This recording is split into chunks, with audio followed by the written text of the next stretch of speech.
Je me disais, c'est quand même étrange qu'il pousse pas, lui.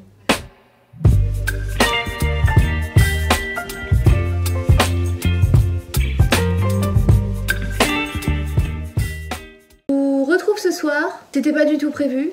Parce que j'ai trouvé une cochenille sur mon cactus zigzag. C'est la première fois que... Alors c'est la première fois que je trouve un nuisible, tout confondu. Cochenille, trips, puceron, voilà. Sur une plante que j'ai depuis un moment. J'en ai déjà eu sur des plantes que je venais d'acheter. Ça vient de jardinerie, de serre, de tout ça. Forcément, elles se touchent les unes les autres, voilà. Elles en sont pleines. Mais première fois sur... fallait bien que ça arrive un jour, hein. Il y en a peut-être une ou deux qui sont passées à l'as. Il y en a une que j'ai réussi à choper. Celle que je vous ai filmée pour Instagram. Après avoir filmé, impossible de remettre la main dessus. Ça, c'est comme les araignées dans les pièces. Tu la vois, tu fais « Ah, une araignée !» Je monte sur le lit, et une fois que t'es monté sur le lit, tu fais « Ah plus d'araignée. Elle est où ?» Tu préfères la voir hein, quand c'est comme ça. Les cochenilles, c'est pareil. Je suis désolée pour la lumière du coup parce qu'il est 8h passées, mon dernier est au lit. J'ai même pas fait ma vaisselle, c'est la cochenille d'abord. Je me suis dit que ça serait donc sympa que je vous montre comment je fais quand j'ai des cochenilles ou tout autre nuisible. Je fais la même chose pour tout. C'est très rapide, vous allez voir. Je prends mon petit diffuseur, c'est de l'eau de pluie dedans, ça je l'ai acheté à Action. Je sais plus combien, ça fait des années que je l'ai. Je nettoie déjà toutes les feuilles à l'eau avec du sopalin.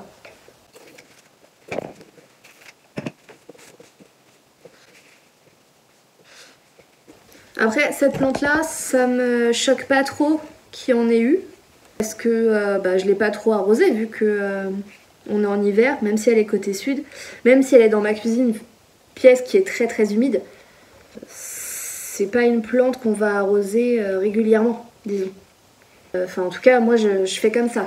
Donc j'essaye de bien aller dans tous les recoins, mais c'est vraiment... pas tous les recoins quoi. Je me prends pas la tête à utiliser le coton-tige. Ça ne sert à rien que j'utilise le coton-tige parce que le produit que je vais faire, même si j'en mets pas partout, la cochenille après quand elle va passer à l'endroit où j'ai mis le produit, elle va s'en mettre plein la tronche et elle va mourir. Voilà. Donc c'est un produit qui est pas forcément spécialement pour les plantes. Je ne dis pas que c'est ce qu'il faut absolument utiliser, je ne dis pas que c'est ce qu'il faut absolument faire. Mais en tout cas, moi, je n'ai jamais perdu, je touche du bois, de plantes à cause des nuisibles. Ou peut-être une fois, mais c'était... une fois. Il y a, pas en tout cas depuis que je suis assidue dans ma collection. On va dire ça comme ça. Mais ça m'embête de ne pas la trouver. Donc j'ai vérifié les racines aussi. Important, vu que c'était sec et tout. J'ai vérifié que c'était pas des cochenilles de racines. On sait jamais, normalement non. Vu que c'était blanc, farineux, tout ça, avec leur mielas pourri là. Et il y en a pas. Il n'y en avait pas, j'ai regardé, j'ai tout sorti. Je peux le refaire avec vous d'ailleurs, si vous voulez vite fait, parce que vu que c'est tout sec, ça sort tout seul. Voilà, j'ai un peu tout nettoyé. Il y a du calcaire de fou, c'est quoi ça? Pourquoi il y a du calcaire? Je soupçonne d'autres personnes de toucher à mes plantes. Non, celle-là, elle est... Alors, ça fait pas très très longtemps que je me la suis offerte. Non, ça fait pas 3 jours non plus. Je l'ai pas rempotée encore, par exemple. J'attends toujours 3 semaines, 1 mois avant de les rempoter. Voilà, je sors ça. Avant de les changer de substrat, qu'elles s'adaptent bien à la maison. Sauf si je vois que c'est un sauvetage, par exemple. Si j'achète une plante pas très chère parce qu'elle est en train de mourir, je vais pas attendre. Parce que je sais que c'est parce qu'elle a un substrat qui lui convient pas du tout. Et voilà, mais ça on en reparlera quand on fera du rempotage ensemble. Quand les plantes de chez Plantes auront 1 mois. Je vais les rempoter. J'ai déjà rempoté celle qu'elle est pas, mais on va attendre un petit mois avant de faire le rempotage des plantes pour que la garantie fonctionne encore. Voilà, donc maintenant que c'est nettoyé tout ça, je vous montre le produit qu'on peut se procurer dans toutes les grandes surfaces. Je vous laisse voir la couleur de l'étiquette, c'est pas du tout comme ça, c'est beaucoup plus flashy. Hein. Et il a vécu ce produit, et c'est génial, on voit même pas le nom. Barrière aux insectes. Je dis barrage aux insectes, barrière aux insectes à chaque fois. Voilà, donc normalement, c'est pour les mouches, les moustiques, les fourmis, les cafards, les araignées, les guêpes, tout ce qui est rampant, volant, acarien. Ça se met sur toutes les surfaces. Il faut juste aérer la pièce quand on le fait. Mais c'est quand c'est sur des grosses quantités parce que de base ça c'est fait pour les fenêtres, pour éviter que les fourmilières rentrent. Par contre ça les tue. Enfin, les animaux meurent. Je sais qu'il y a plein de répulsifs qui ne les tuent pas. Voilà. Ça tue. Donc s'il y a des colamboles, etc. dans le terreau, elles vont mourir. Mais moi ce que je fais, c'est que ça, je le fais tous les 6 mois sur les surfaces. Et quand la plante arrive à la maison, normalement, je le fais. J'avoue que celui-là, je pense que j'ai dû oublier. Mais il me semblait l'avoir fait, mais quand on a plus de 100 plantes déjà, il y a des oublis des fois. Hein, et ensuite, il n'y a plus qu'à... Voilà. C'est traité. Ça m'a pris moins de 10 minutes. Et encore, j'ai papoté.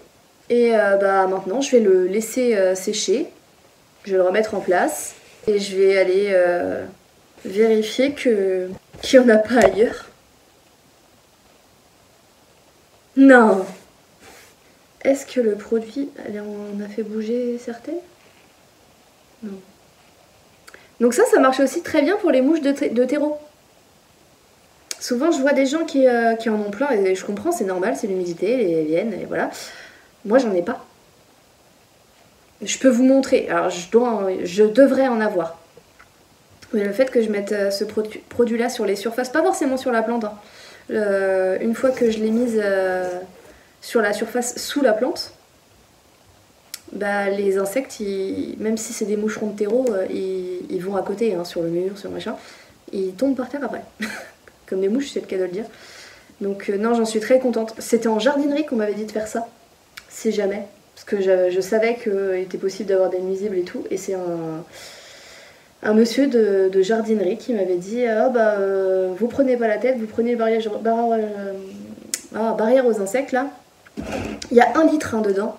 Je crois que j'ai payé ça 8 €. Je peux vous dire la composition si vous voulez.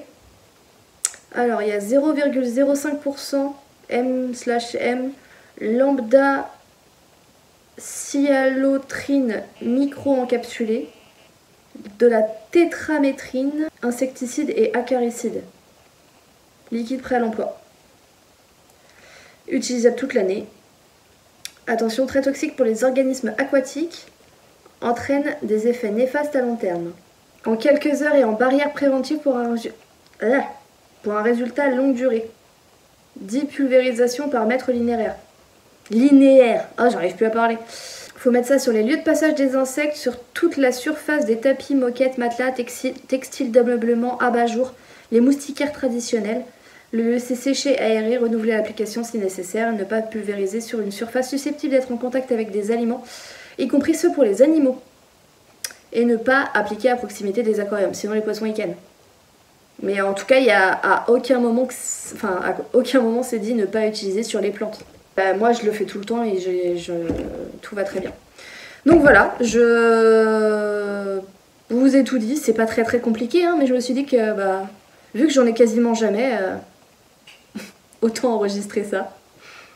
Et voilà, cette vidéo est terminée. J'espère que ça vous aura plu. N'hésitez pas à mettre un j'aime si c'est le cas, à vous abonner et en commentaire, vous pourriez mettre un insecte en smiley, ça peut être marrant. Je vous souhaite encore une fois une très belle année 2024 avec plein d'argent, la santé, des plantes. Et puis bye!